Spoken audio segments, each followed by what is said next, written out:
എനിക്ക് നിങ്ങളടുത്തായിട്ട് കുറച്ച് കാര്യങ്ങൾ പറയാൻ വേണ്ടിയിട്ടാട്ടോ വന്നത്. അത് വേറൊന്നുമല്ല. എനിക്കിപ്പോൾ ഈയിടെയായിട്ട് കുറേ മെസ്സേജ് വരുന്നുണ്ട്. കമൻസിലൂടെ ആയാലും കുറേ പേര് ചോദിക്കുന്നുണ്ട് ഞാൻ ഓക്കെ അല്ലേ ഓക്കെ അല്ലേ എന്ന്. ഇപ്പം ഞാൻ ഓക്കെ ആണ്. പക്ഷെ ഞാൻ ഓക്കെ അല്ലായിരുന്നു. അതുകൊണ്ടായിരുന്നു വീഡിയോ ചെയ്യാതിരുന്നത്. എന്താ പറയുക, എനിക്ക് നിങ്ങളുടെ അടുത്ത് എന്താ പറയേണ്ടതെന്ന് എനിക്കറിയില്ല. പ്രത്യേകിച്ച് അങ്ങനെ പ്രശ്നമായിട്ട് അങ്ങനെയൊന്നും ഇല്ല. പക്ഷേ ഒരു കാര്യം പറയാം കേട്ടോ. അതായത് നമുക്ക് നമുക്ക് ഒരുപാട് ഇഷ്ടപ്പെടുന്ന ആൾക്കാരില്ലേ, അവരിൽ നിന്ന് ആ, ചെറിയൊരു വാക്ക് കൊണ്ടോ അല്ലെങ്കിൽ ഒരു നോട്ടം കൊണ്ടോ അല്ലെങ്കിൽ അല്ലെങ്കിൽ അവരുടെ എന്താ പ്രവൃത്തിയിലോ എന്തെങ്കിലും ചെറിയ ചെറിയ കാര്യങ്ങൾ നമുക്ക് കാണാൻ കേൾക്കുകയൊക്കെ ചെയ്യുമ്പോൾ, അല്ലെങ്കിൽ അവരെന്തെങ്കിലും ചെറുതായിട്ട് നമ്മൾ പറയുമ്പോഴോ നമുക്ക് ഭയങ്കരമായിട്ട് ഹേർട്ട് ചെയ്യില്ലേ. എന്നെ സംബന്ധിച്ചിടത്തോളം അങ്ങനെയാട്ടോ. എനിക്ക് ഒരുപാട്, അതായത് ഞാൻ എന്നെക്കാളും കൂടുതലായിട്ട് സ്നേഹിക്കുന്ന ചില ആൾക്കാരുണ്ട്. എനിക്ക് അങ്ങനെ പ്രത്യേകിച്ച് പറയത്തക്ക ഒരുപാട് പേരൊന്നും ഇല്ല. എന്നാലും അവരിൽ നിന്നൊക്കെ എന്തെങ്കിലും ഒരു കാര്യങ്ങൾ ഇങ്ങനെ കാണുകയൊക്കെയോ അല്ലെങ്കിൽ അവരെന്തെങ്കിലുമൊക്കെ ഇങ്ങനെ പറയുകയൊക്കെ ചെയ്യുമ്പോൾ എനിക്ക് ഭയങ്കര സങ്കടമാണ്. ഭയങ്കര സങ്കടം എന്ന് പറഞ്ഞാൽ ഭയങ്കര സങ്കടമാണ്. ഞാൻ ഒട്ടും ഓക്കെ അല്ലാണ്ടാവും. അപ്പോൾ പിന്നെ എനിക്കൊന്നും ചെയ്യാൻ പറ്റത്തില്ല. കയ്യിൽ നിന്ന് പോകുന്നൊരവസ്ഥ പോലെയൊക്കെയാണ് കേട്ടോ. അതുകൊണ്ട് മാത്രമായിരുന്നു ഞാൻ വീഡിയോ ചെയ്യാതിരുന്നത്. അതിന് മുന്നേ അതൊന്നും അല്ലായിരുന്നു. അതിന് മുന്നേ ട്രാവലിങ്ങും കാര്യങ്ങളൊക്കെ ആയിരുന്നു. അപ്പോൾ അതിൻ്റെ ഇടയിൽ കൂടെ വീഡിയോസ് ഇടാനൊന്നും പറ്റുന്നുണ്ടായിരുന്നില്ല. പിന്നെ അത് കഴിഞ്ഞ് വന്നപ്പോഴത്തേക്ക് എന്തോ ഇങ്ങനെയൊക്കെ കുറേ വിഷമങ്ങളൊക്കെ ആയിരുന്നു.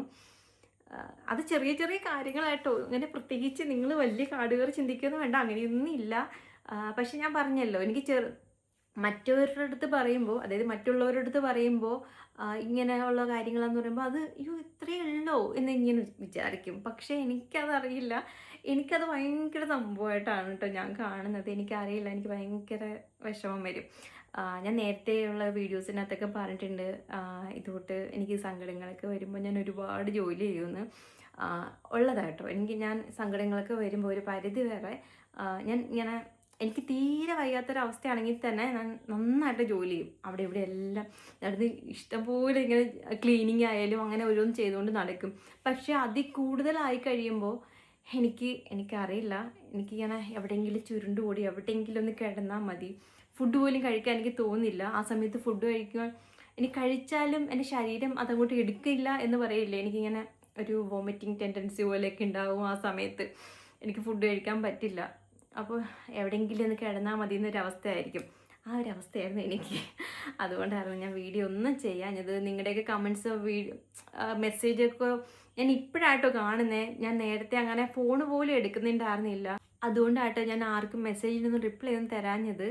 പിന്നെ ഇതൊക്കെ കഴിഞ്ഞ് ഞാനിന്ന് ഓക്കെ ആയി വന്നു കേട്ടോ. അതായത് ഇതൊരു 4-5 ദിവസത്തെ കാര്യമുള്ളൂ. അത് കഴിഞ്ഞ് ഞാനിന്ന് ഓക്കെ ആയി വന്നപ്പോഴത്തേക്കായിരുന്നു വല്യമ്മച്ചി മരിച്ചത്. വല്യമ്മച്ചി മരിച്ചു കഴിഞ്ഞപ്പോഴത്തേക്ക് പിന്നെ ഭയങ്കര ഒരു വിഷമമായിരുന്നു പിന്നെയും.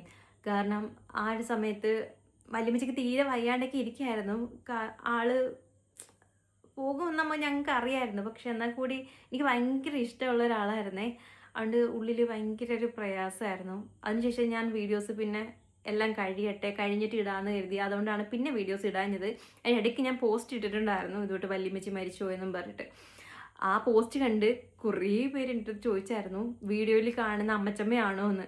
അമ്മച്ചമ്മയല്ല കേട്ടോ. ഫോട്ടോ കാണുമ്പോൾ ഏകദേശം നിങ്ങൾക്ക് അതുപോലെ തോന്നും, പക്ഷെ അമ്മച്ചമ്മയല്ല. വല്യമ്മച്ചി എന്ന് വെച്ചാൽ അതായത് കുഞ്ഞിൻ്റെ അമ്മയുടെ അമ്മയായിട്ടോ. ആ വല്യമ്മച്ചിയെ നിങ്ങളങ്ങനെ അധികം കണ്ടു കാണത്തില്ല. കാരണം നമ്മൾ വീഡിയോസൊക്കെ എടുത്തൊക്കെ തുടങ്ങിയതിന് ശേഷം വല്യമ്മച്ചിക്ക് വൈകിയായിരുന്നു. അതുകൊണ്ട് ഞാൻ അധികം വീഡിയോസിനകത്തൊന്നും അങ്ങനെ ഉൾപ്പെടുത്തിയിട്ടില്ല. അപ്പോൾ അത് അമ്മച്ചമ്മയല്ല, അത് വല്യമ്മച്ചിയാണ് കേട്ടോ.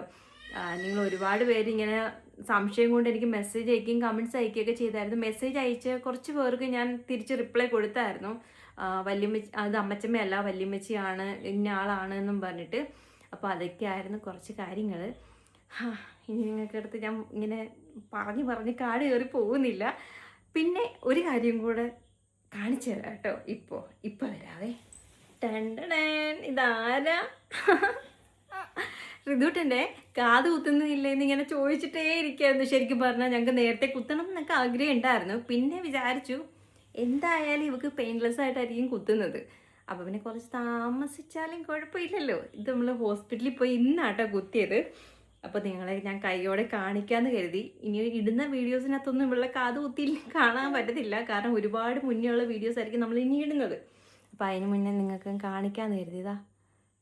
കുഞ്ഞു കമ്മലാണേ, ഒരു കുഞ്ഞു കുണുക്കുണ്ട്.